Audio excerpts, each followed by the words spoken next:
I've never seen one commercial hit that many times in anything. And I worked in local radio. We play the same like 6 commercials all day. Mayo experience. Mayo experience. Mayo experience. Mayo experience.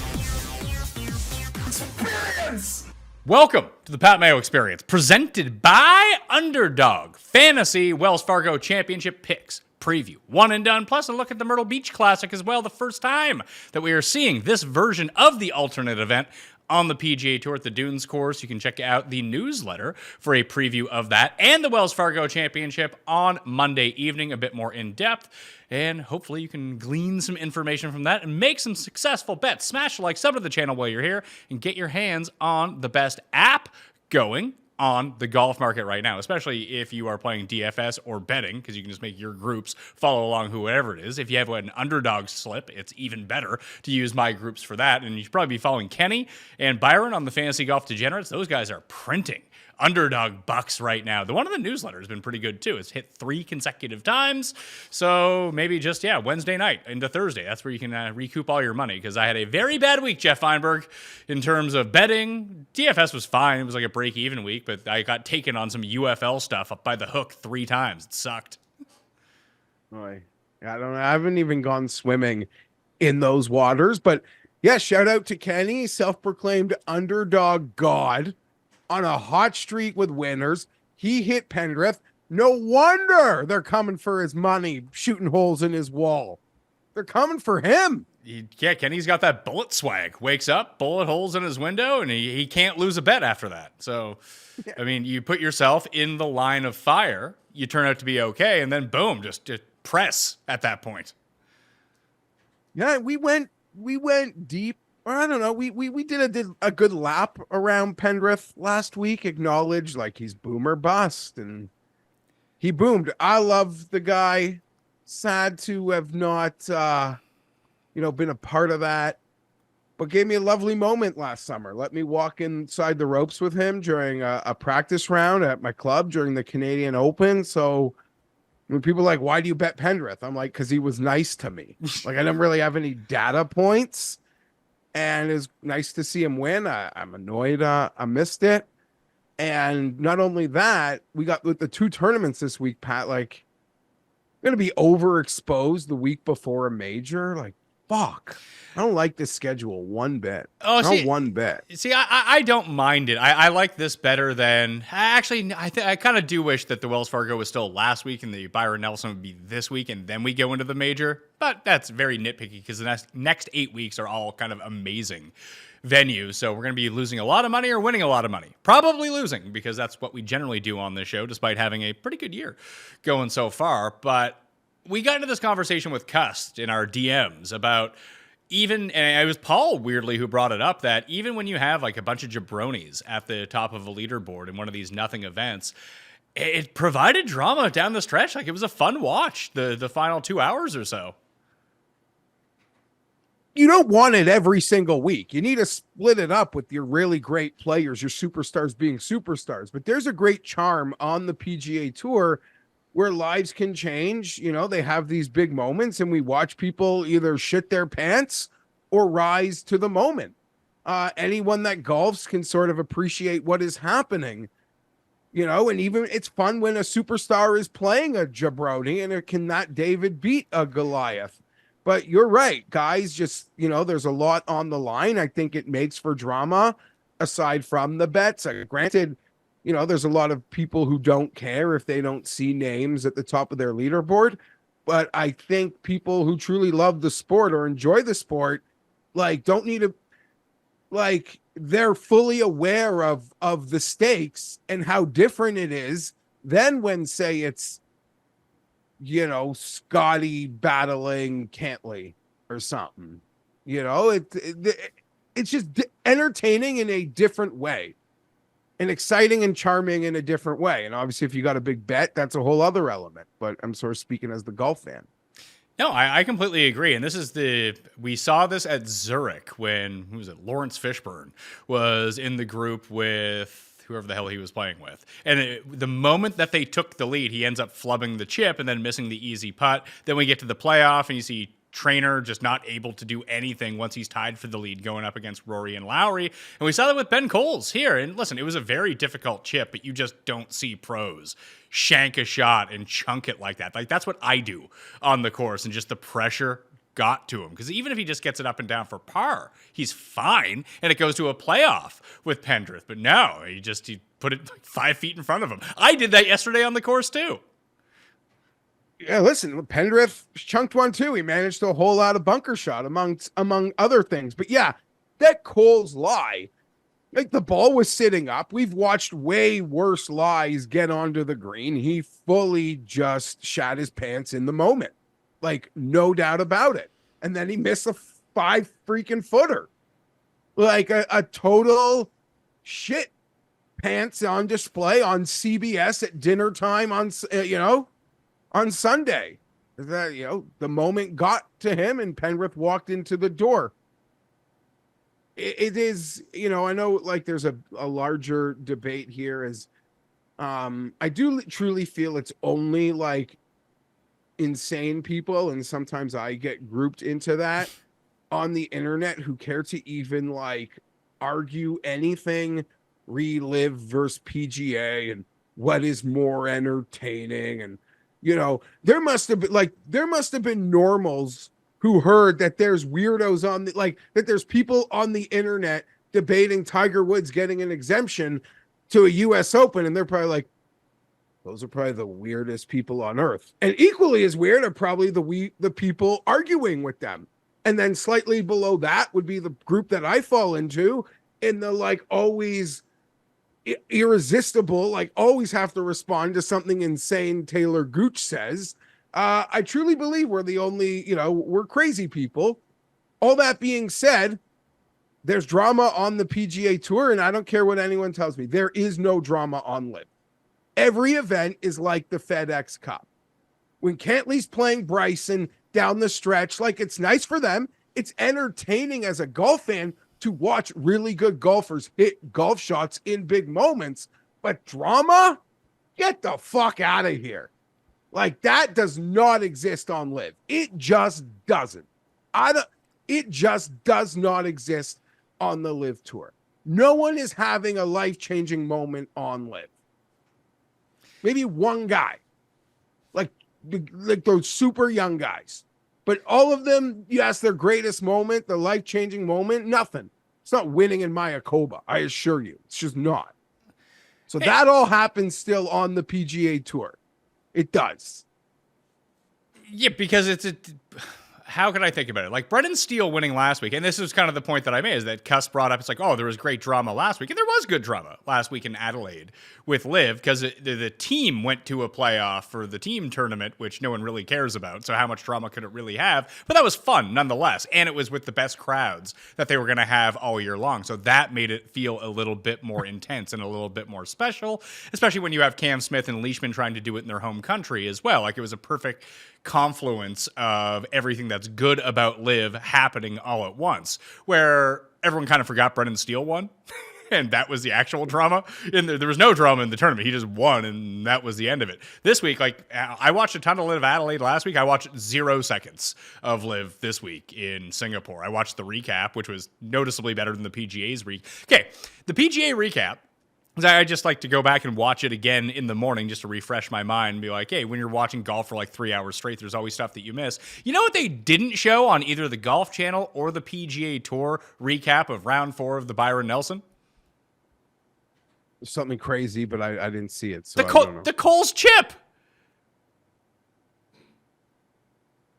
That, he's just randomly putting for par for 5 feet. It's like, okay. Like, what? That's like when someone good, like when there's an interview with someone important and the whole thing is just softball questions. And you're like, well, that was fucking pointless. That was pointless. Yeah, that's bad. We've acknowledged the LIV does some things right. The thing they do the best is probably those highlight videos, like it's a great thing in pro sports. I'm a loser that likes to watch a lot of games, but the concept of like Like here they do Jays in 30, Leafs in 30, Sportsnet, the whole game in a 30-minute window. I assume they're showing the important stuff. And if the people who love LIV and are mad at me at this moment, I want to say something to them.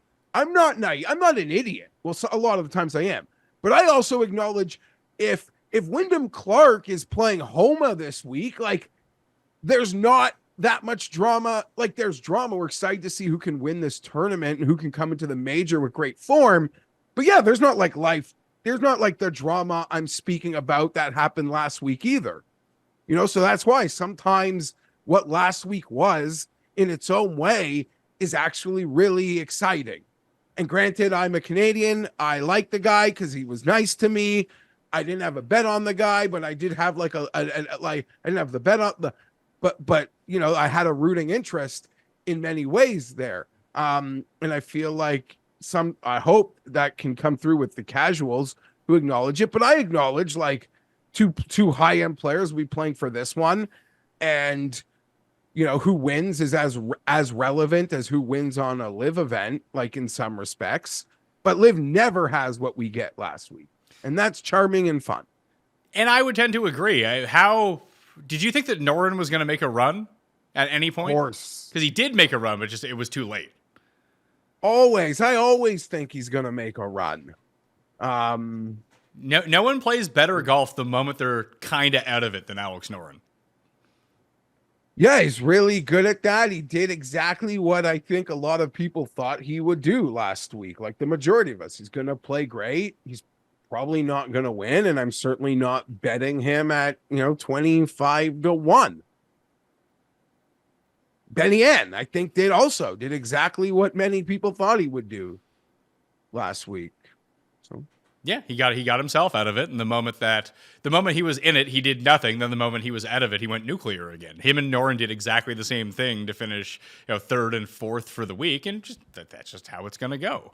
I suppose at some of these tournaments with these guys, they ended up playing themselves. Benny M was already in it. Noren got himself into the field at Wells Fargo this week, and he's pretty high up the board versus some guys who probably have a bit more win equity than him. Are you surprised Jake Knapp really he didn't melt down, but he did kind of melt down. He couldn't find his swing. It was very reminiscent of his final round in Mexico, but he was able to get it back together because Valimaki didn't play that great in the final round in Mexico either. And Knapp finally did enough to kind of turn the corner coming into the back nine. And I thought that he was going to do the same thing again. He played the first 6 or 7 holes pretty shitty, and then he birdied 2 in a row, but that was it for him. He was like trying to fade the ball, and it was drawing on him. He was double crossing himself. He just didn't have it where he had it all week to that point. I was quite surprised. I was very mad at myself that I didn't have money on him in a way that I wasn't as mad as it pertained to Pendrith, because I, did all my content this week being like, you just bet guys who are full send driver guys. Like that's who I want to back. And he was almost like captain of that near 100-1. So it's really pissed at myself in some ways. That would have won that would have hurt. I felt really dumb for missing that. And then he played like shit. He was like, okay, whatever. The Byron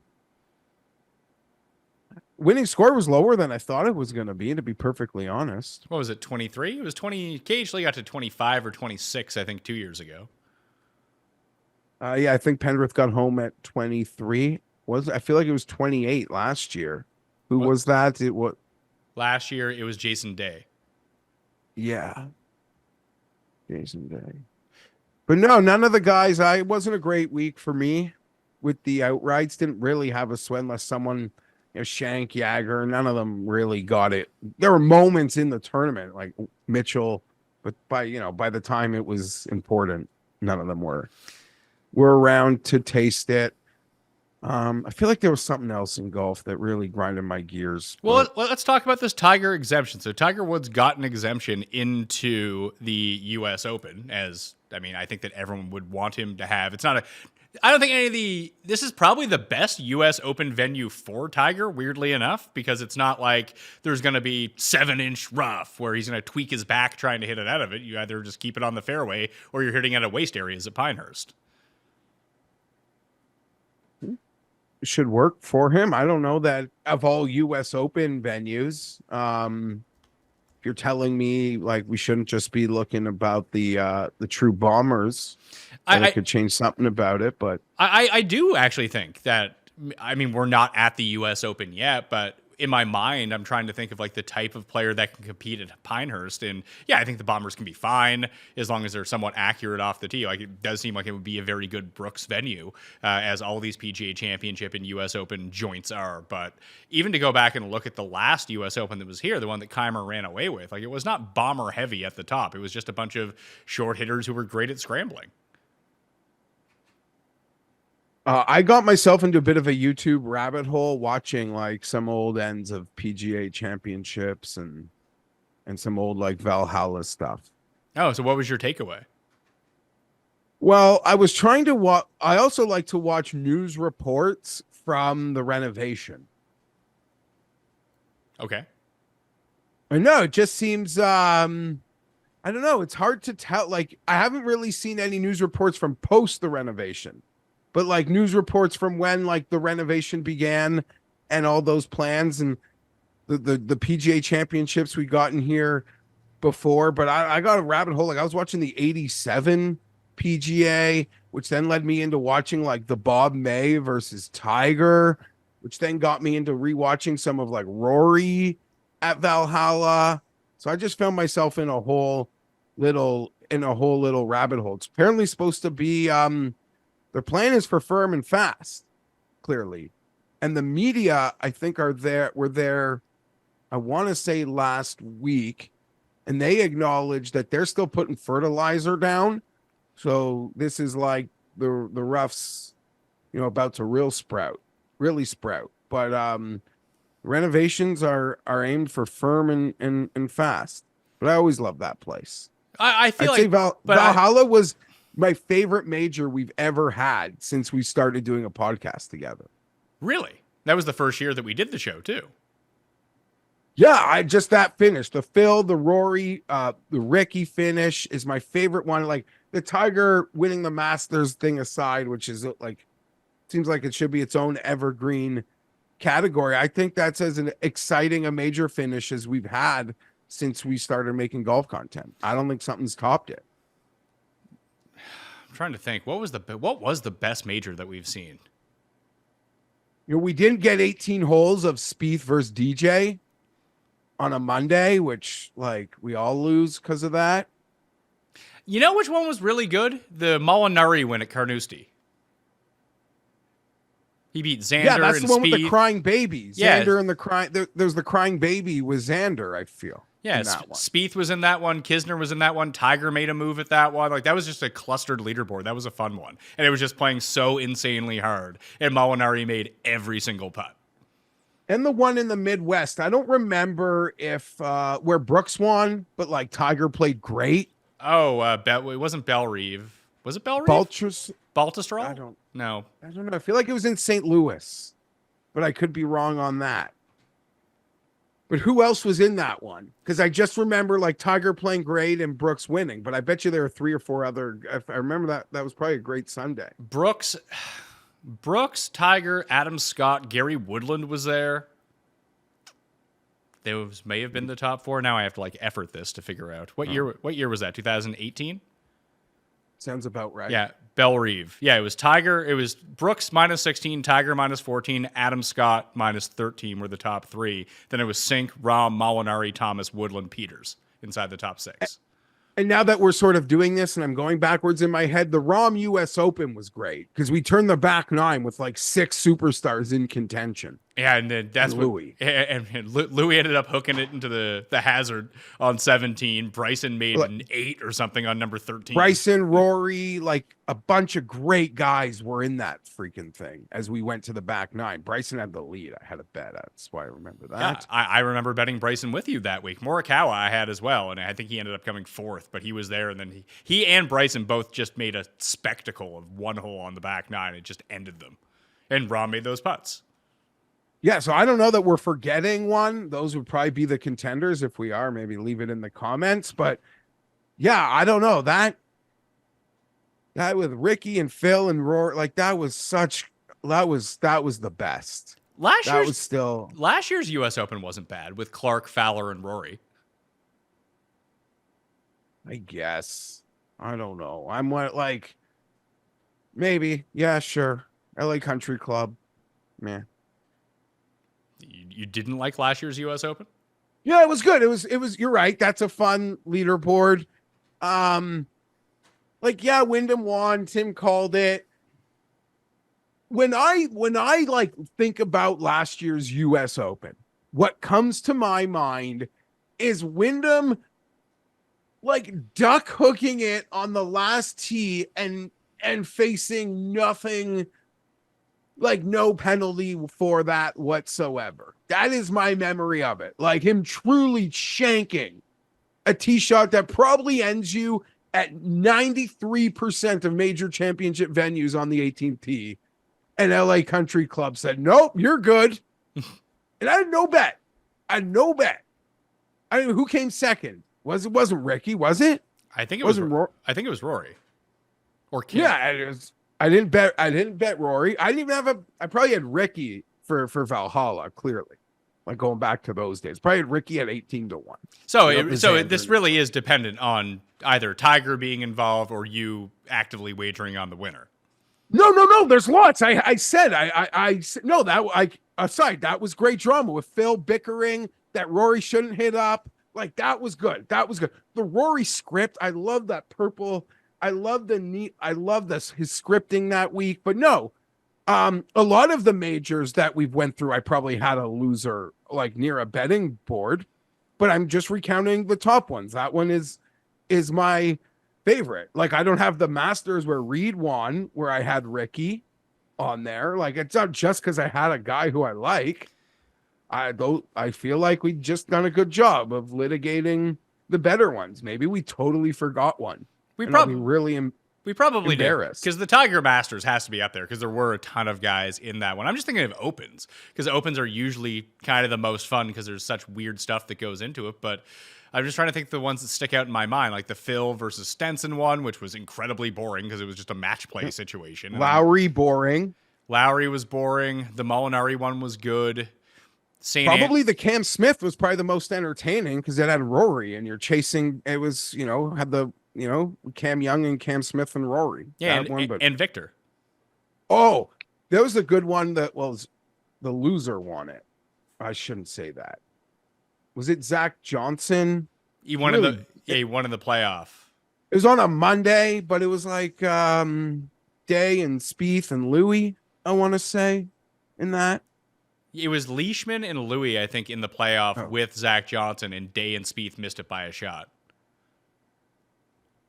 So yeah, there have been some. Yeah, the Open hasn't. And there's. I don't know if we were recording. We weren't, but the Adam Scott collapse, we weren't doing stuff for yet. No, I'm just trying to think. The Darren Clark win as well against Phil and DJ would have been up there, but that was before we were doing it too. I guess we've got Tom Watson sink, right? Yeah, that was ages ago. Now that was like 2010, I think. But yeah, no, Opens. And listen, full credit to Tim, because when we started doing a show, and I'll let him brag about it next week and I won't interject. When the PGA Championship was at the end, it just felt like the stepchild of majors. This new spot and the locations, it's been the best major probably consistently since we started doing the show. It tends to be the most competitive ever since. Yeah. I'm trying to think. I think like Day versus Walker when Walker beat Day. I think that was at Bellerive or Baltusrol. Now I can't remember. One of the two. One of the B ones of the PGA Championship. And they decided just to make it harder. And that's why Walker won Quail Hollow, I think. No. Justin Thomas. Won with the Ric Flair intro? Justin Thomas won in 2017. Okay. Yeah, okay. I was on my honeymoon. Then I watched it. That was an entertaining one. That was Hideki. Still didn't want a major. He cried behind the clubhouse after.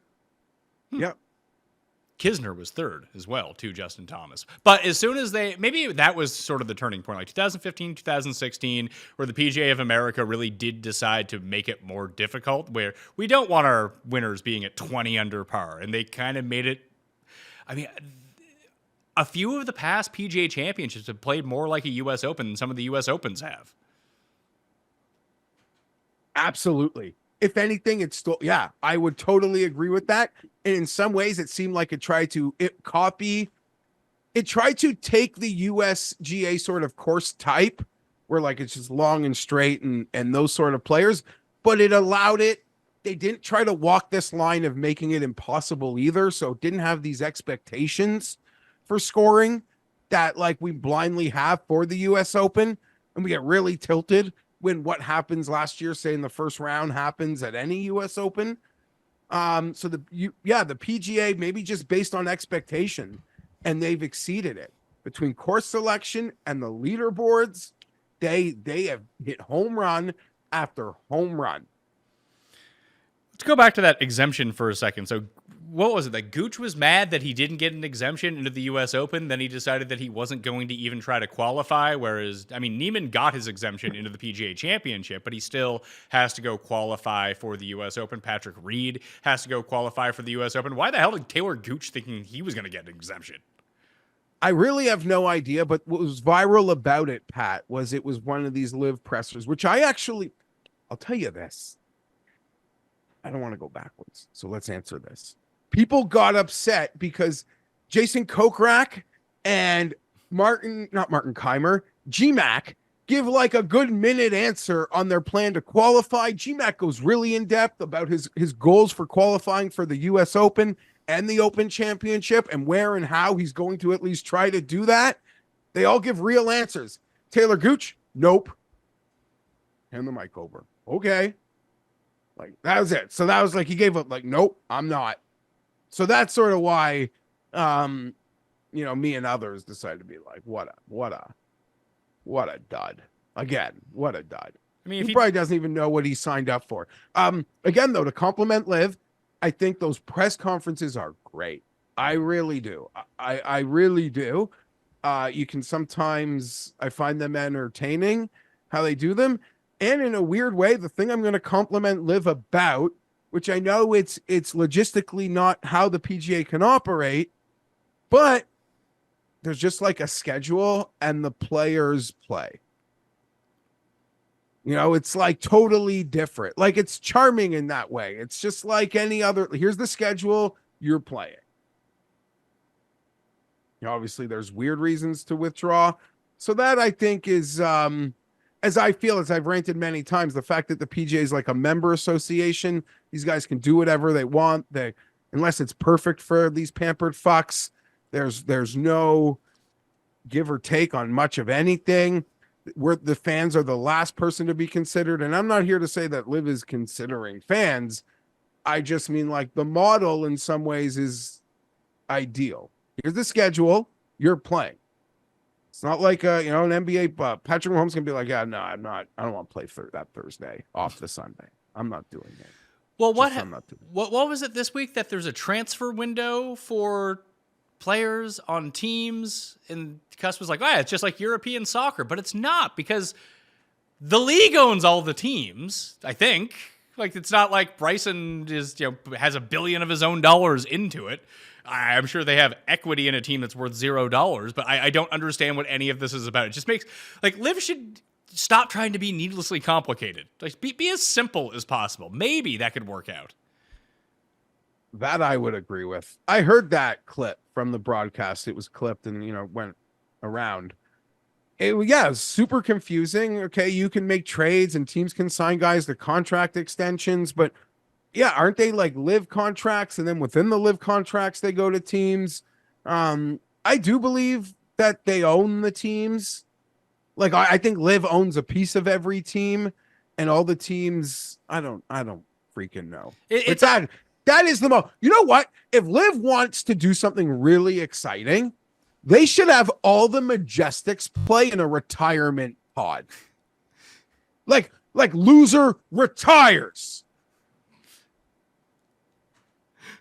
I mean, this transfer window thing with the league owning all of the contracts is no different than the Raw and SmackDown draft. So, I mean, I guess that would really kind of work out then. Retirement. GMAC loses, you're done, pal. Can't play on any tour anywhere ever again. Winner gets $10 million bucks. GMAC's, it's, it's, uh, GMAC's, not, it's, uh, it's, uh, Westwood, Stenson, Poulter, And Moronk. and Moronk. And Moronk. And Moronk. And Moronk. No, Moron's a clique. They actually have a kid. It's like Horsefield. Oh. But yeah, no. But I don't know. Poulter's like the crazy one that thinks like he's going to be selling his franchise for something one day. Well, PayPal. I mean, if Cust had money, he'd buy it because Cust is all in on this idea too. I'm sure people are like really annoyed at the last 15 minutes, but Why do you have to say that? I have no idea. I don't know. Maybe they just want milk. I mean, there's time codes. If people are too stupid to use them, then that's on them, right? Yeah, no, they're there. Yeah, you can choose your own adventure. I've said it before. Tambo, argued with me in my analogy, and he likes the PFP money. But I said it before. Like, I'm probably slightly below neutral on LIV, maybe even lower than that. And really, it just comes down to the fact that I look at them as like some floozy, some like 27-year-old who broke up my parents' marriage. Like, that's all. Like, but maybe she's cool. Maybe she's nice. Maybe she's fun. I don't give a fuck. Not calling her mom. Calling her mom. The best comment that I saw for the weekend about LIV was there was one person complaining that, what's it going to be like when these guys don't have the avenue to qualify for majors like they don't right now? And a lot of these are coming to an end. And a lot of the LIV contracts, I think, are coming to an end, too, because they're either 3 or 4 year contracts. So I'm curious to see what happens at the end of this LIV season if, like, Brooks and DJ are still on LIV, or could they just go back to the PGA Tour after collecting all their money? I don't know if they were on 3 or 4 year deals at this point anyway, but there's no avenue to get these guys into LIV. And someone made it's like, oh, well, the majors aren't going to be popular anymore because all of the new fans that LIV has created, they're not going to see their superstars in the majors. Thus, it will diminish the majors. Someone replied to be like, yeah, it's just like how, all these people who created all these new stars from the XFL aren't going to watch the Super Bowl. Like, the fuck are you talking about?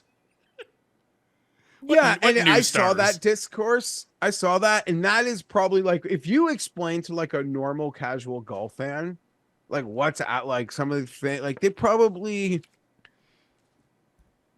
probably the most insane people in the world. I will just close by saying you can this past week, Pat, it is so clear. You can tell. It is not hard to tell at all which one of these people on the internet took up that like SGG media offer to tweet pro LIV stuff for money. Like, you can tell who did that. It's not hard. Like you can tell that Tom Selleck is selling reversible mortgages. You can see that. Man, Tom, you don't have to do that, Tom. You have to take advantage of old people, Tom. I like you. Blue Blood still running strong. Blue Bloods is still, hold on. Blue Bloods is still on the air? Yeah. Yeah. In this world of network TV and there ain't nothing, that shit still bangs. I haven't watched it in like 5 years, but yeah, the Reagans, the Reagan family still maintaining law and order in the streets of New York. Okay. The LIV tweet positively for us for money was something that Cust even passed up. He asked me about it one day. He was just like, is this a scam? I was like, well, probably, but even if it's not, I don't think you really want to go down this to get like 12 cents per tweet for tweeting about LIV. Yeah, and then okay, Cust's opinions are annoying. I don't really know what they're about, where they come from, but I unequivocally know he's not getting paid for them. And the sort of like try hardness spin you need to put when you're getting paid. As example, these people are like, I'm proud of Taylor Gooch putting his foot down. Not, he's not like trying to conform. I'm proud of him. But as if like these people wouldn't, if Taylor Gooch actually made a legitimate effort to qualify, beat a bunch of scratch handicap jabronis in the qualifying field and went in there and did it, they'd be like, way to go, Taylor Gooch. You guys called him stupid and lazy, and look at him earning his way to the US Open. Like, they'd so much rather tweet that second thing than the first thing, but regardless, they're paid to tweet it. Either way, they're paid to tweet it. They are. I I guess maybe it wasn't about the exemption for Gooch that people were upset about. I saw some people getting upset about Neiman not getting an exemption into the U.S. Open. But I mean, the guy, he hasn't won now since January or something like that. He had a chance to play well at the Masters. He played all right, nothing great. So go qualify. If the barometer right now is you're Tiger Woods or anyone else, I think they're just going to be like, hey, it's Tiger Woods. Let's get him in this tournament. Yeah, I was going to ask you to clarify this for me. No one gets exemptions into the U.S. Open. Only Tiger Woods. I think Phil.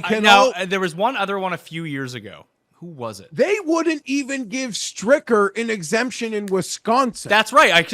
We all thought that he was going to get one. He didn't get one. Like, holy shit, these guys mean fucking business. Like, you can't even glad hand Stricker. No, they make you pull up your big boy pants and qualify.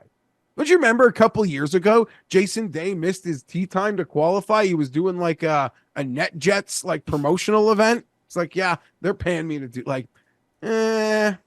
I'm just not qualifying. I do think that, that's what made Ricky so goddamn fucking endearing. At his lowest point, he is out there qualifying. He misses by a stroke, and he's signing autographs in the dark for 40 minutes for every freaking kid. That was when, you could hate Ricky, love Ricky, think he's overrated, clearly didn't win enough, but that was when everyone was sort of like, holy shit, like this guy, I just, I like him.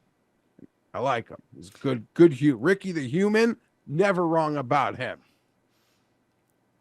Once Phil's exemptions run out, and because he has the 2020 PGA Championship, I think he's good for next year too. And then a lot of his exemptions for the U.S. Open and PGA Championship will be up. Maybe they are. Maybe are they up? Is he in the field? Phil's in the field, right? Yeah, Phil's in the field. Yeah, he's in the field. He is in the field. I saw him talking.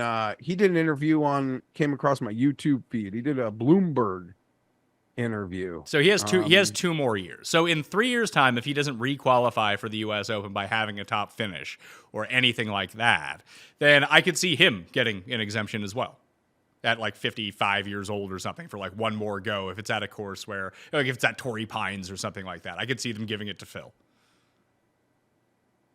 That's possible. He won how many U.S. Opens? 2? 0? None. 0. Got myself. Yeah, Grand Slam. I don't know if they would. I think they would. Maybe not now, but I think that they would. Oh, they certainly would have in the past, but yeah, there's still room. And also I guess because we're just going down this road of house cleaning everything. They still haven't made official Tiger for Bethpage as a captain. And historically, it's always just been done by now. And I saw these USA Golf hardos, which I'm a Ryder Cup hardo, clearly. We're already behind the 8 ball. In terms of what exactly? Just, I don't know, in all of what a captain needs to do to prepare for being the captain. I don't know. But pick the team 2 weeks before and then show up? I'm not really sure. I'm just saying historically, this has already been done months ago. It seems like it's happening. It's weird in some ways. It hasn't happened. Maybe they'll announce it at the U.S. Open. Maybe they're just waiting for a ceremonial moment to do it. But the official Tiger Ryder Cup announcement should probably be coming in the next 4 to 6 weeks. Oh, I did want to throw out, again, use code Underdog, or use code Mayo at Underdog Fantasy. I think starting on the 9th or the 10th, you have the ability to get up to a $250 deposit bonus. There's going to be different, you can either get a deposit match or a deposit bonus depending on how much you deposit with code Mayo, trying to work out a few things with people at Underdog who want to, want to deposit more than $100 is the way to go about it. So we'll have some fun PGA Championship giveaways for that as well. But for President's Cup, if enough people let Jeff and I know if you are coming to President's Cup. Maybe you don't care and you're not coming, but if there's enough people who are going to be around Montreal that weekend, that maybe we'll do a live show or something like that after one of the rounds at a bar nearby, something like that, because it's the middle of football season as well. That I think that would be pretty fun. So leave in the comments for that. But do you know, where is Pendris Penrith now. So Penrith moves up 12 spots. He's now 14th in the standings. Could we get away with like the all Asian and all Canadian team? Like if the international team is going to be, I say like we, 'cause, I mean, they're the team that I root for, the international team at the President's Cup. If they're going to be 3-1, 4-1 underdogs anyway, like who cares? Like let's go 6 Canadians with Hideki, Siwoo, Minwoo, Benan, Sungjae, and someone else. Man, I still think there's so much road there. Like it's all very much open, other than the obvious guys. Not really. 'Cause it's Like, how much better is it gonna get? Like, EVR is gonna go on a streak? Like, who cares? No, I'm not saying the team will be more talented in the end. I mean, the spots are like, as an example, at the last President's Cup that Penrith made, he didn't even hit like a normal golf swing until July, and he made the team. So there's always like room for anything. Yeah, and you're forgetting we'll have like Scott and Minwoo, so a couple Aussies. Like Scott's not even like Scott's behind Corey. Scott is behind Adam Hadwin in terms of points right now. He's not even close. Like, why would Adam Scott be on this team? He's for sure on the team. Why is he on the team? When was the last time he was good? This turn, Wells Fargo Championship last year. Adam Scott will be on the President's Cup team. Okay, I think it depends on who the I'm not even are. I'm not even looking at numbers, the numbies. I am very confident to say they will not roll out.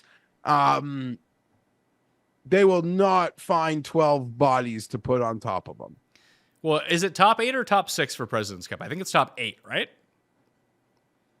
Yeah, from my recollection, they actually, I feel like they give the international captains like more leverage to pick the best team possible. No, that really hasn't really translated into success at all. But right now, the top 6. Of course. No, winning, let's like, hold on. In the context of winning, no. But they want the international teams to have the best team possible. Well, if that was the case, they would let the LIV guys play. Okay. I don't even. Yes, I mean historically, they have let them have. They've given, I feel, way more say to the captains instead of being locked into picks. They want to try to have the most competitive event possible, knowing how uncompetitive it truly is. Of course, the LIV guys should play. That was the one thing I was kind of excited about with the merger, that, okay, if they're merging, they want to show good faith, then you got to let Cam Smith and Louis and those guys know that they can do this, that this would be on the table. But then with the private equity money, and I believe this could be true, this could be untrue. Tiger Woods is maybe the biggest reason we haven't merged. He organized the equity money. He has given the PGA like some both political capital and public capital. And I believe he's unequivocal. I've said that word a lot today, I feel. I'm not even that smart. He's totally against. I mean, you also the just merger. You said mergerer. So, I mean, it balances out, right? Always balances out. But yeah, and I don't think it's that big of a secret. Like anyone who kind of has the slightest idea, I think would agree. Tiger organized the private equity money, which in turn said given them the stance that we're not really in a rush to merge anymore. Like, you'll merge again on our terms. And next offseason, we're going to lose 2 superstars again. We'll lose more great players. But some of the great players might come back if they're allowed to. That would be fun. That would be fun. Listen, 1, 2, 3 kid went, and then he came back, and that was a big pop. Brooks just won too. X-Pac. He did come back. He went from 1, 2, 3 kid to 6 to X-Pac. Came back, then made that porn video with China. Yes, he did. But I also feel like he had an 8-ball on his outfit, and the NWO, which is like, okay. I think you're thinking of DOA in the WWF. They had the 8 balls, the biker gang. Maybe. Honestly, so much of my past life it just blurs into like one big thing. It's hard to differentiate. Before we move on to Wells Fargo, should we just bet Brooks to win the PGA Championship now since he just won on LIV? Yeah. And it's no secret. Brooks knows how to defend a championship. He hasn't figured out how to three-peat, but he knows how to be a defending champ. This is just, what are the Brooks numbers this morning? He's probably down to 14, 16. He's 14. I mean, Ludwig's 16, so I'd rather bet Brooks. Yeah, it's hard to really argue with that. The PGA Championships and U.S. Opens, obviously with the trophies, but like they very obviously set up for him and everything he does and his mental fortitude in a way that, Masters and Open Championships don't quite allow him to just beat the shit out of the rest of the field. DraftKings, FanDuel, and BetRivers all have a 16 on Brooks Koepka to win the PGA Championship. Still. I do not suspect, Patrick, that the books are going to be baiting Brooks Koepka money that next week in the same way that they were baiting it at the Masters. We saw it. I would agree. People were betting Brooks hard at the Masters, and the books were still saying, here, we'll boost you, Brooks. We'll boost you this. Everyone's betting it. We'll keep it 22, 24. You keep betting it. They're not going to do that next week. They will not. In my opinion, they will not. Let's move to the Wells Fargo Championship. It's a signature event at Quail Hollow, just under 7,600 yards, 700 FedEx Cup points to the winner, par 71. This was the breakthrough for Wyndham Clark. It's now been a calendar year since Wyndham Clark got his first win. He now has 2 signature events, a major championship, and he comes in as one of the favorites in this field. When we go to the very top of the board, Rory, who's won here 3 times, is 8.5 to 1. Xander is 10. He finished runner-up to Wyndham Clark a year ago. Ludwig, your guy, is 12 to 1. Windy C is 18, trying to defend his title. No one has ever defended their title at the Wells Fargo Championship. Cantlay, 22. Morikawa, Homa, and Fleetwood, all 25. Then your guy, Victor Hovland, 28 to 1.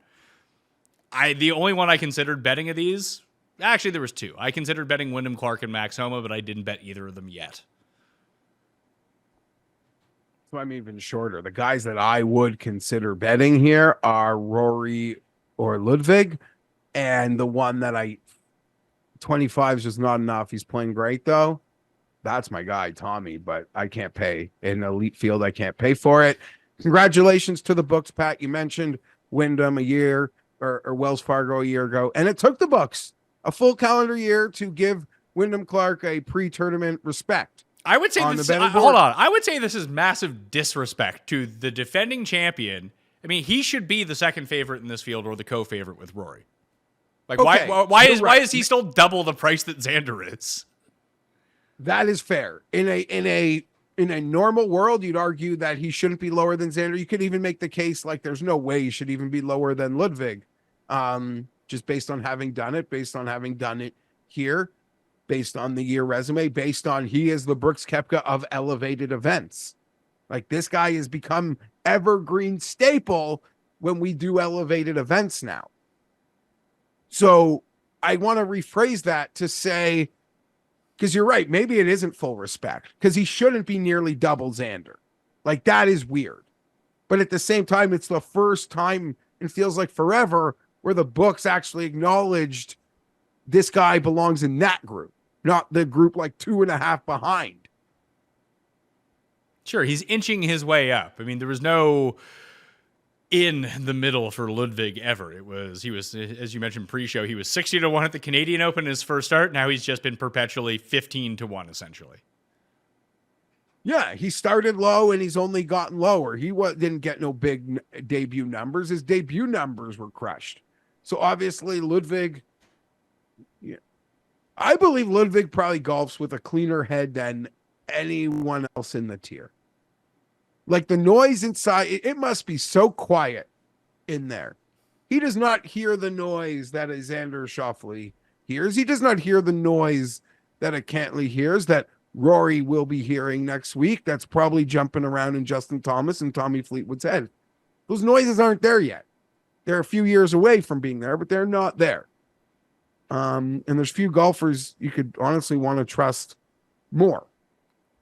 If I bet him this week, I'm literally just attempting to protect this sounds crazy. This is crazy, but I would do it to protect my 100-1 as protection. Again, like guard dog. that doesn't mean anything. You realize that. You have the 100-1. There's no protecting it. What are you talking about? I mean, like, I don't know that this guy can win everything. And I mean, I believe he can, but winning is hard. I don't know. Winning back-to-back is hard. I believe he is winning. Like, we're on the cusp of him winning again. I am one of the weird people that think if he wins this week, his chances of winning next week actually get worse. That's just how my brain operates. There's no data points to it. Unless you're Scotty Scheffler. And not everyone is. No one is. No, he intentionally didn't win in Houston so he could win at the Masters to really kind of go through with your theory. That he knew if he won in Houston, he would have no chance to win at the Masters because it's impossible to win. No. Hold on a second. Like, when you're at that level, like level and zone, like the winning probability doesn't change.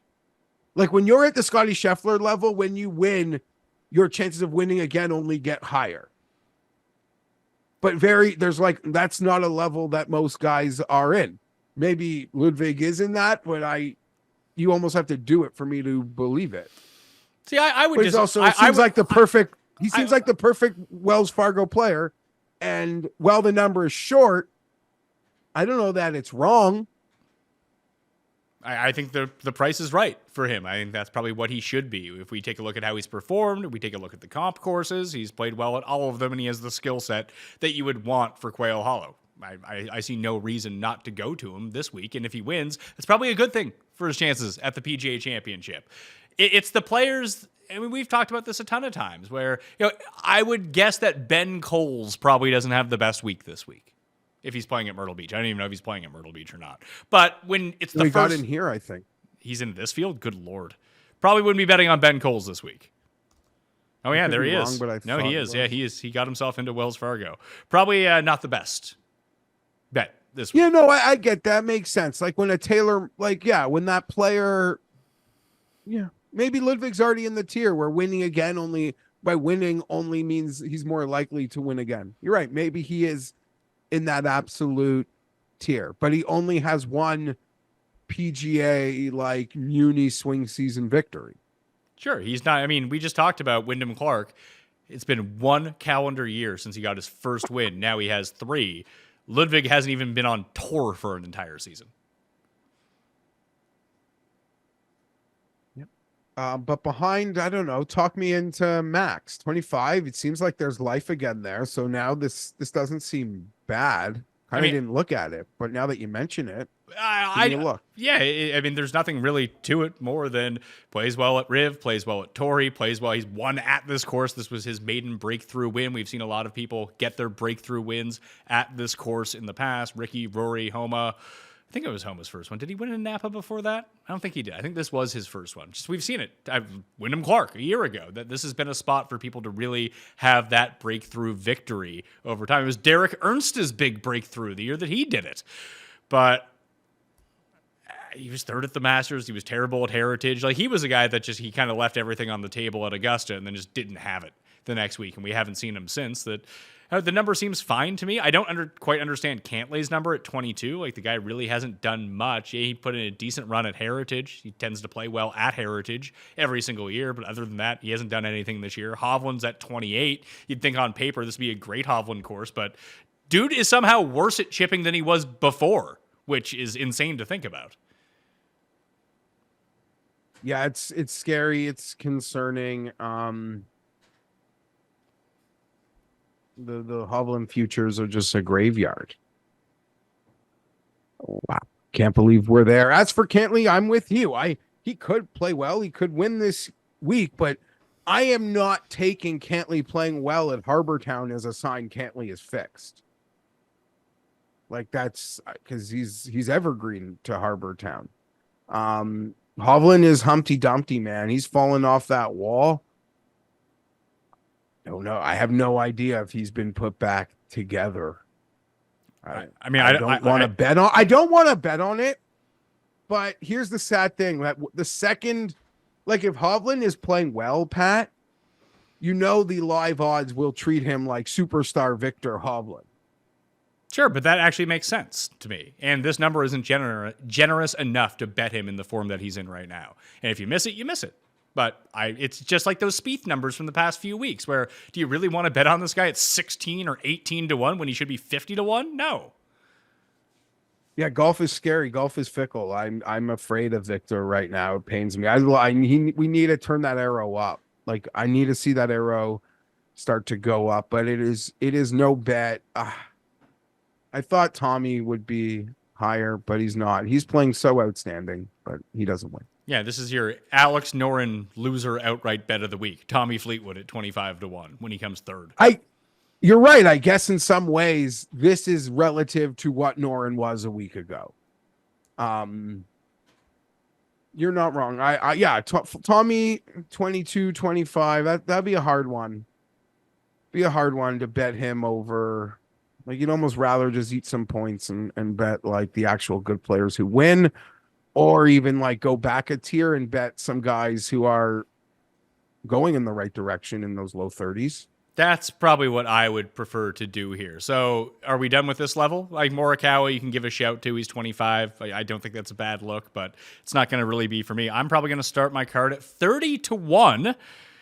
And I wasn't going to do it, but I was like, screw it. The numbers tell me it's a great bet. The comp courses that I look at, he's a fantastic bet. I just bet him like 28 to 1 to win the Masters, so I will bet Hideki at 30. Did he play Heritage? Yes. Maybe not. I just have I know he led Hideki with hype, the worst Hideki possible, and what happened to hyped Hideki at the Masters. Yeah, he didn't play Heritage. He hasn't played since the Masters. Okay, sorry. Go You're fine with that, as am I. Go ahead. No, I like that he didn't play before. I just a little R&R, was in such good form. You can make any case you want. I easily can make the case that a little rest ideal for Hideki. The way he's been striking the ball, I can excuse it happened at the Masters, annoying, but you're not wrong. I think this is a very solid, fair shot here. Hideki, 30. You're also talking about Hideki like he came dead last at the Masters. He finished inside the top 40. Like he had one really bad round. That was it. He didn't miss the cut. He played the weekend. It was fine. So Hideki's there, Thigala's there, Thomas, Fitz, Cam Young, Noren, Spieth, Henley, Siwoo, Finau, Day, Scott, Akshay, Brian Harmon, Corey Connors, Zalatoris, Bezadenhout, Ben Ann, Sam Burns, Shane Lowry. They're all clustered into this tier between 30 and 70 to 1. So I made 3 bets in here. Hideki is 1 at 30. I bet Cam Young at 35 to 1. I think it's a generous number for this course, where he's played well, what his skill set is, and just the rest of this field. I thought that he would probably come in around 30, 25, so I don't mind that. Maybe he ends up growing as the week goes along, but I didn't want to miss that in case he gets bet down. Considering he's the same number as Alex Noren and Jordan Spieth, I think he's a much better bet than those two guys. And I bet Will Zalatoris at 55 to 1, because maybe his back is fine, and if his back was fine and he didn't withdraw last week, then he would be 25 to 1 in this field. I like a lot of that. I've made one bet. It is on Cam Young. I'm a sucker. I'll go down with the ship, I guess, maybe. But we're going down again. 35 seemed fair. Willie Z did catch my eye. Haven't played it yet. It's almost like the books don't want me to bet Russell Henley. Don't worry, sports books. I won't. But I could have a conversation even about the other guys in the 30s. Fitzpatrick, who always seems to be like figuring something out, and then he'll get to a presser and be like, oh, this is wrong with my equipment. Like, I don't know, man. Maybe like have someone do a thorough run through. For me, it would be Thigala at 30. I don't know if I'll get there though. Like he's and I've close. seen Thomas as high as 35. Yeah, that's fine. I'd rather bet Thigala right now. Theegala's playing better golf. And again, if we're going to go on the breakthrough narrative, get a Cam breakthrough, maybe a Z breakthrough, maybe we get a Theegala breakthrough. Like, this would be the big... I guess Zalatoris' win was a big win, but I feel like this tournament means more than the St. Jude does, even though that's a playoff event. Maybe. Probably not. You win more money for this one, and it's at a far more famous course. Yeah. I don't know. Like, I wouldn't... That'd be a tough one. Like, would this be the biggest win of his career? The FedEx Cup win would probably be, I think, might edge that out on a poll, but pretty equal. I do like, I don't mind needing guys to have their, I'd rather bet guys have their biggest win of their, get over the hump here than next week, per se. But don't worry, I've already bet Cam Young next week 50-1, so that train is going to keep rolling. That's a good number. Even for a major championship, I think that's a pretty good number for him, for the PGA championship. Yeah, that's the one. So I don't know if we're going like even a little further back. Just say who you want to bet. How about that? I wish the number was bigger. It's not. But I think I'm becoming a big Jaeger guy. I've become one. I think he's shown me an ability to score, but also I feel like tougher venues might actually be the more preferred Steven Jaeger venue. The way he can just bomb it long and straight, the way he really has been so quality around the greens, I think these tougher venues could be even a sweet spot for him. But I don't know. This would be a big step up because all he's really shown is playing well in shitty events. And I thought it'd be higher. But 66 is the biggest. Yeah. I think that I would go to similar skill type players at bigger numbers if that was the route that I was going to go on. Like, Bhatia has my interest. He's local. He's from North Carolina. He has that sort of... There's two different ways that you can attack this course skill-wise. You can just absolutely mash off the tee, full send. Maybe it's another Jake Knapp course when we start to play that out in our mind a little bit, because we've seen, a Tory success, Genesis success translate over to here, and even Mexico for that matter, for like the lower tier type players. But I was thinking Kitayama and Taylor Moore would be the two that I would go to. Just long, difficult courses. They tend to play them well. With Kitayama, you get a really good ball striking effort, 80% of the time, 100% of the time recently. And with Taylor Moore, you get the full send off the tee, you get a ton of distance, but you get someone whose irons are somewhat inconsistent, but can spike, but is really good around the greens and can spike on the greens as well. And those two are just at way deeper numbers. Are you surprised to see Nick Taylor's down to like 200-1 all of a sudden? Yes and no. I mean, that tier is so finicky. When you consider that Wyndham Clark was still 50-1, like this year, 80 to, yeah, I guess he was 80-1 to win this tournament last year.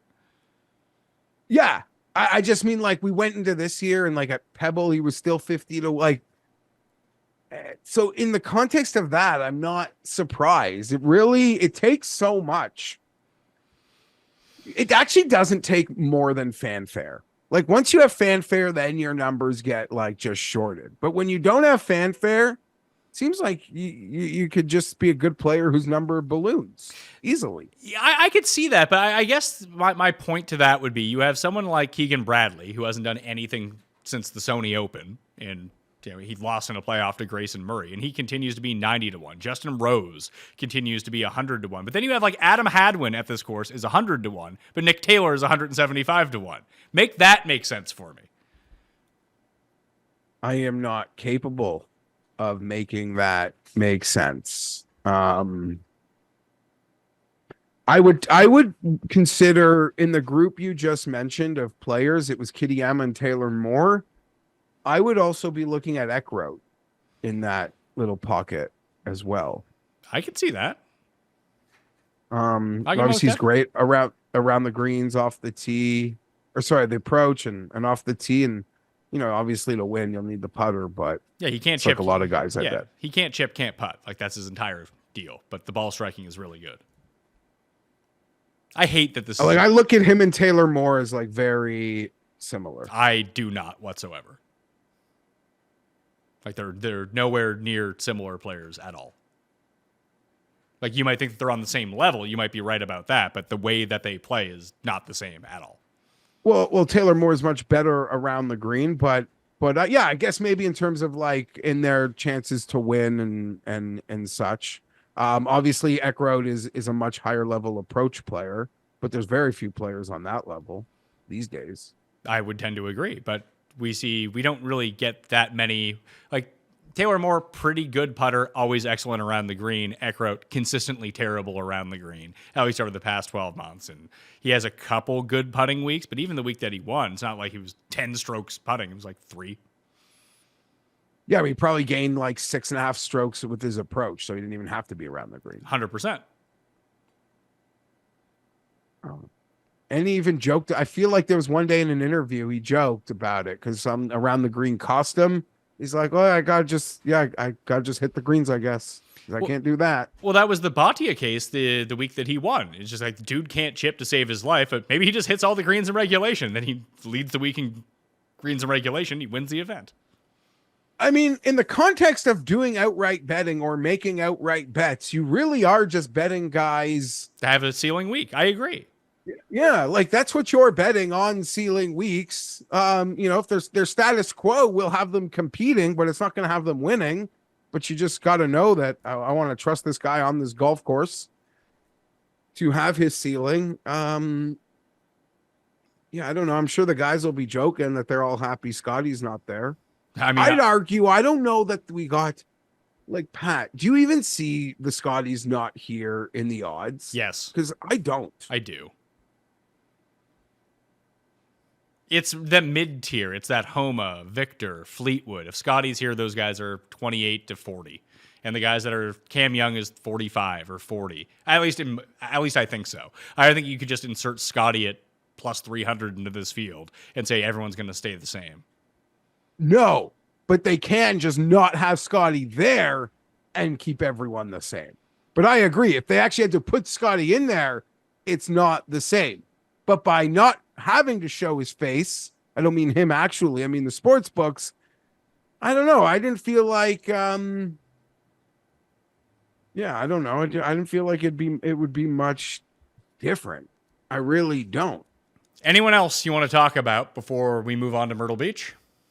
Yeah, there's just a couple losers dead in that mid-range who I wouldn't mind bringing up. We'll save it to one loser. We'll save everyone. I don't need to discuss Corey Connors. He's actually just been so mid right now. I expect him to continue his mid.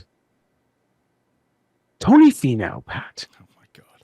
Okay. It's kind of my second in Houston, 12th at the Heritage.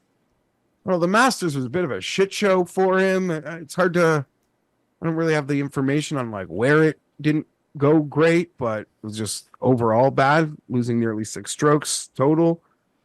But this is a guy like Wells Fargo. We've had so many losing bets on him like in the past here, just because you think this place should set up lovely for him. Which it doesn't, as evidenced by his results. 23rd, miscut, 60th, 21st, 28th, 16th. Like he's been good. Never had a top 10 here, and he's been playing it for a decade. Okay, thank you for that. Thank you for that reminder, because you open him up, you see him 40, above 40. You're like, okay, the game's coming back. But you're right. I have probably ignored the course history a lot here. Been like, no, Tony Finau should work lovely here. I mean, maybe he should work really well here. I don't know why his game hasn't necessarily translated to tournament play here at the courses that we like to look at, that we comp to them. He has played really well at, be it Torrey Pines or Riviera, and even the Mexico Open. He won the Mexico Open as well. But I don't know, that doesn't seem like a generous enough number for me to go in on Tony right now, who almost won in Houston. Sure, that's the only time he's sniffed a win in the past, since last year's Mexico Open. Yeah, That's it. He has not contended at all. He's been a lot closer to like horrible than contending. Yeah. Well, no, I don't want to say that, because I actually feel like his floor was a little exaggerated through parts of this season. I don't think he was as bad as people made it out to be this year, but I don't think 40 is horrible. But when I'm going to invest at the top, I don't know if I'll have room for him. Okay. Let's move on to Myrtle Beach. It's a new tournament. Again, I'll have the entire write-up in the newsletter. I actually put a tweet on Sunday breaking down some different elements of this course. I have no idea how it's going to play, but we don't normally see the alternate events be super difficult. Do you have any initial leans on where you want to go for Myrtle Beach, if you want to go there at all? Because the favorite in the field is EVR. I guess it really depends on where you look at the moment. Man, Ben Griffin is the favorite in some spots. EVR, Bo Hostler, Davis Thompson, they're all in like the low 20s, upper 30s. Then you got like Berger, Gim, Novak, Kevin Yu. I was thinking about Kevin Yu again. Missed the cut on the number last week, and he couldn't putt, so that's a problem. I just don't know like how I want to attack this course, because I looked at the course. I did the research for the course, but I don't know exactly what skills are going to play. So maybe I just ride recent form. This feels like a good Matt Wallace course. Dude loves playing well against really crappy fields. Anytime that you get him against anyone good, he's terrible. The crappy fields, those are his jam. Yeah, actually, I would argue the 40-1 on Wallace was higher than I thought I would see this morning. Just curious what that number would be last night. Anytime there's an event and the favorite is 30-1, pretty much, that's like, I can deep dive that shit.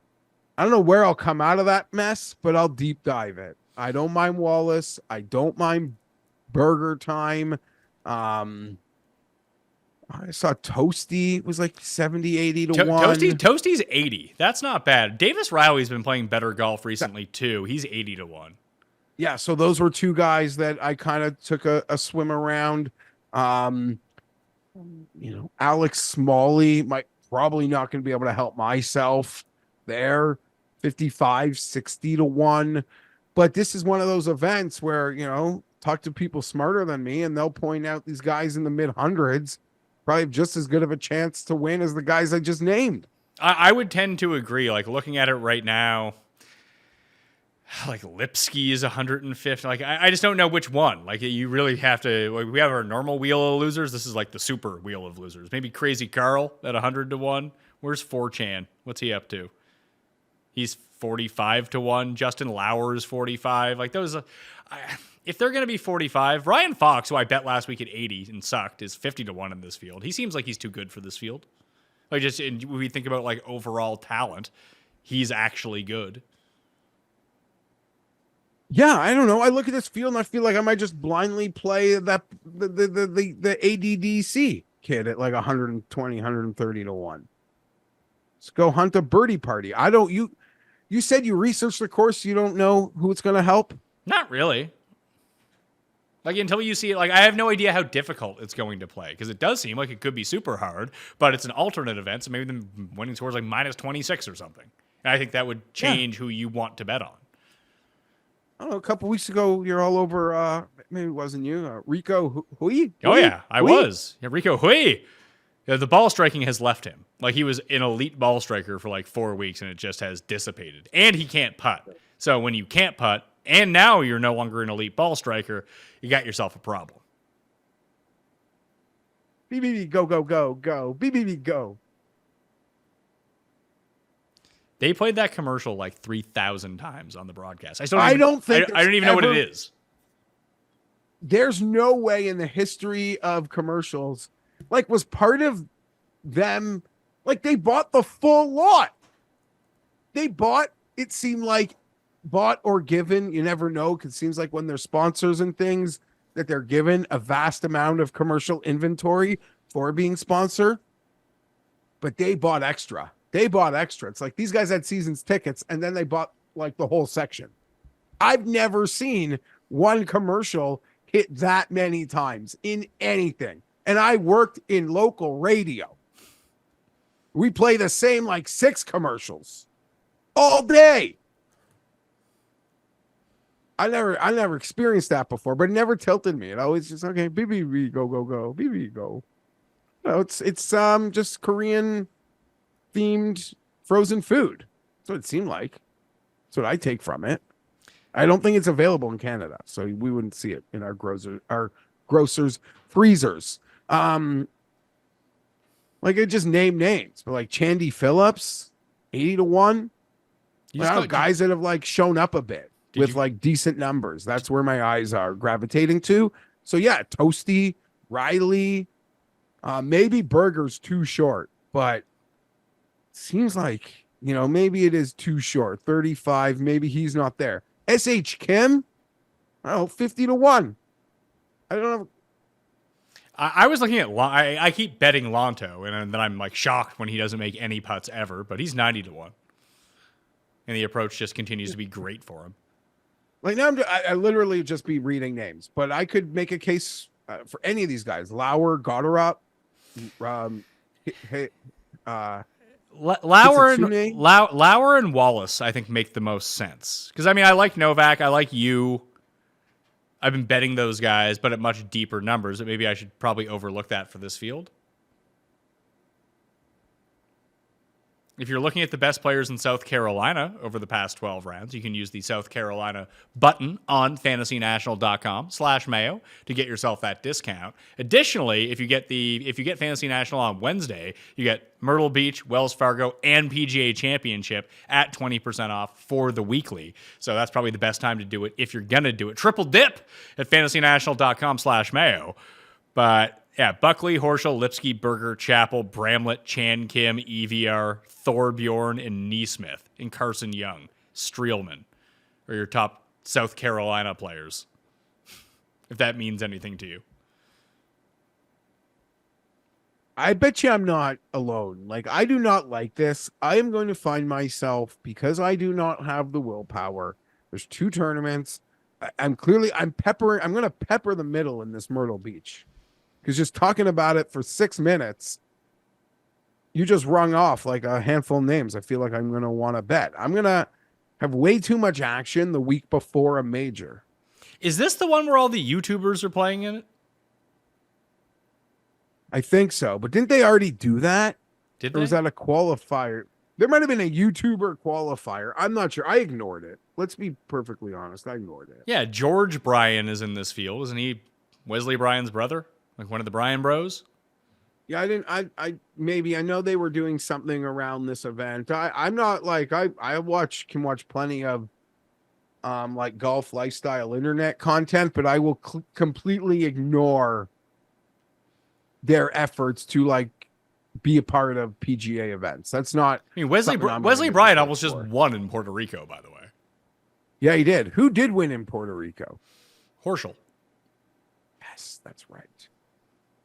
Good for him. Higo is 70 to 1. He won in South Carolina before at that weird random event, the Palmetto. Higo, Riley, Toasty, and then you mentioned a couple guys at like the 40s. So yeah, I mean, there's the other path that you can play this week in that tournament where you can bet all those guys that I think are the same guy, like Gracerman and Hightower and Morpheus. There's like Kevin Doherty is one of them. Just like I just think that because players are bigger and better now, it's sort of like the Chris Stroud, Brian Stewart conundrum where you just think that they're the same guy over and over. There's 5 of these guys who are all the same guy now. Coles was Tyson Alexander on the list. No, I was gonna say Coles is one of them, but he's in the Wells Fargo now. In a different world, Jake Knapp is one of these guys, but he got a win. Yes, in a different world, but Tom Whitney, I'll throw into that mix. Anyway, that's probably. I know this seems such an unnecessary like double golf week. But they do it for the signature events. And they'd gotten rid of one of the crossovers as well, one of the alts. Forget which one it was. It was whatever the alt was the week opposite the match play. They got rid of, so they moved it to this one. And are half these guys in the PGA Championship? I don't know if half of them are. I would probably say no. Like 35% of them, probably. Probably, yeah. Why? I'm just curious because I know there's not that many elevated event, and there's still another 70, 80 golfers. They need to fill up the PGA Championship. Sort of. You have the LIV guys, you have the Euro guys, you have the guys that qualified like internationally from the Asian Tour, the Sunshine Tour, and the Japanese Tour, and then you have the 20 spots allocated to the PGA Tour pros that qualify. So it's not as many as you think. I totally forgot about embarrassingly forgot about a couple of those factions you just mentioned as it relates to the PGA Tour, the PGA Championship field. Yes, you have 70. You have the 70 guys ish that are in the field this week at Wells Fargo. You'll have what, 15 live guys ish? Yeah, maybe if 13 were in the Masters, I would. Oh no, I guess they got the past champions. So yeah, let's just say 15. Yeah, sure. It might be less than that for all I know, but let's just say it's 15. Let's say 10 internationals. That sounds about right. Yeah, maybe even more. Maybe more. Let's go. Well, if we're going to give live 15, we'll give 10 to DP, Asia, and Sunshine Tour. So now we're up to 95 players. 20 are the PGA Tour pros. Now we're up to 115. So yeah, you probably got like 30 guys in this field that are right around there. Yeah. For 100%. I think you just broke that down pretty good. Okay. Quick picks for the week for Wells Fargo. I got nothing in for Myrtle Beach, so apologies for that. I got to keep thinking about where I want to go. Novak, Higo, maybe, might be the way that I'm going. But for Wells Fargo, the three that I have in, Decky at 30, Cam Young at 35 to 1, Will Zalatoris at 55 to 1 are my three bets. I did forget to whine about having, for the third consecutive live tournament, the guy that came in second place. That sucks. Oh, that does suck. Who was in second place? Cam Smith. Also, shout out coming out of retirement, Thomas Peters. Been a few quality showings in a row. As I mentioned before, it seems like Harold Varner is taking that I want to retire label. Quick picks. The only bet I have on the PGA Tour is Cameron Young, but I could swing big at the top. Luddy, maybe even Rory. I don't trust any good players right now, so it's a weird feeling. As for Myrtle, I've made one bet as well. It is Alex Smalley, but I don't think I'm going to be able to resist Toasty at 70 or 80, and some of these other like 40 to 50 to 1 schlubs, the Matt Wallaces, Kevin Yu, Justin Lauer, like the group we just mentioned, SH Kim. Like I'm just pepper in the middle there. Pepper in the middle. Despite knowing the guys 2 times the price, probably got just as good of a chance. One and done selections for the week. Cust has decided to take his guy, Wyndham Clark, as his one and done pick. I will take Cameron Young. Who will you take?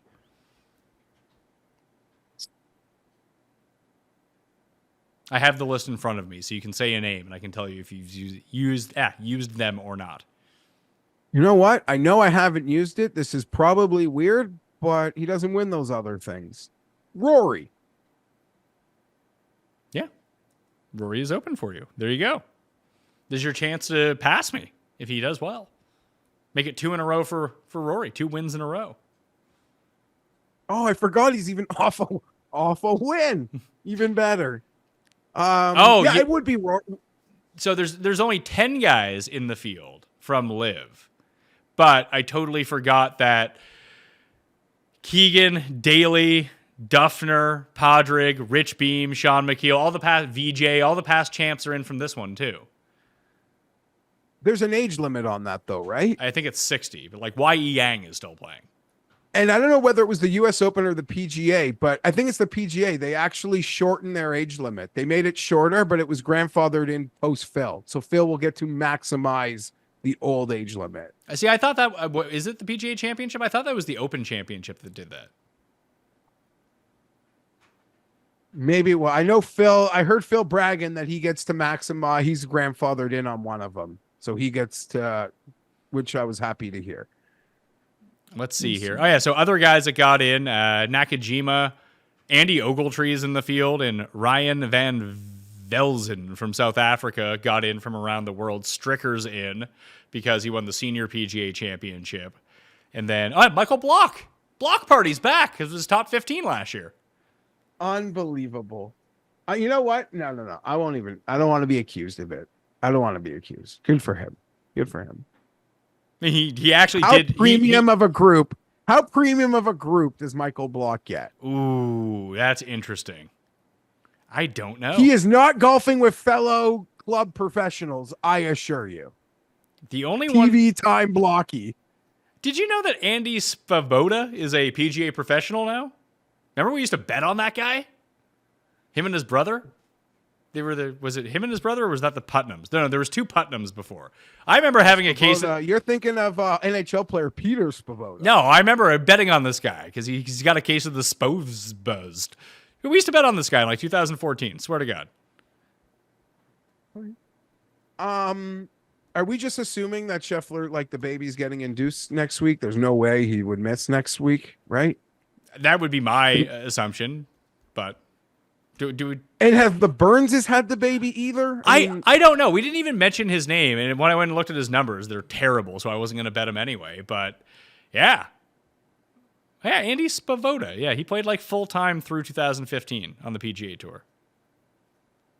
He came second at the Zurich one year. Good for him. Sixth at St. Jude. Look at this guy lighting it up. He's like Jason Bone. Remember Boner Jams? He had that like heart attack on the course. I think he's okay now. A lot of players. So, yeah. Even from guys last year who would get in, like Eric Cole gets himself in. Victor Perez finished inside the top 15 last year, so he gets invited back. So, yeah, there's fewer people in that Myrtle Beach tournament than you would think that are actually playing in the PGA Championship next week. Does the winner get in? I assume so. They would probably get enough points to get in if they weren't previously in it. Otagi got himself in this week with his win in China. Soderberg, Nakajima, and Otagi get in. Neiman was given the exemption. So, yeah, I think we spent enough time talking about this. That will do it on the Pat Mayo Experience. Use code Mayo at Underdog Fantasy right now. Help support the show. And Fantasy National. Do it on Wednesday. You get 3 tournaments for the price of 1. On the weekly membership, you get 20% off with /Mayo, and it'd be like $7 or something like that for 3 tournaments worth. It's pretty good. And you get access to the app, which you're gonna want to have. All right? We're gonna have a full slate of Wells Fargo. We got the Best Bet show tomorrow, the DraftKings show, and then boom, 5 or 6 straight days of PGA Championship coverage with all your favorites, all your favorite shows, and we'll be out in front of everything. Maybe even a cut sweat. Are we going to do cut sweat this time? It was canceled at the Masters because we had tech problems, but we should probably do it for this, I'm thinking. Yeah, we should. I mean, and this is that Masters cut sweat would have been crazy the way it played out. You hit those tickets. Be careful. You make the cut parlays. They're not the same here. But yeah, we should. I mean, it's a real tournament with a huge field. The cut sweat's going to be on. If you're down, I'm down. All right. We'll get Cust in on the loop as well. That will do it on the Pat Mayo Experience. Smash like, sub to the channel, leave a rating and review on the audio podcast as well to help us out. Okay? I'm Pat Mayo. Thanks for watching. I'll see you next time. Pat Mayo Experience! Experience!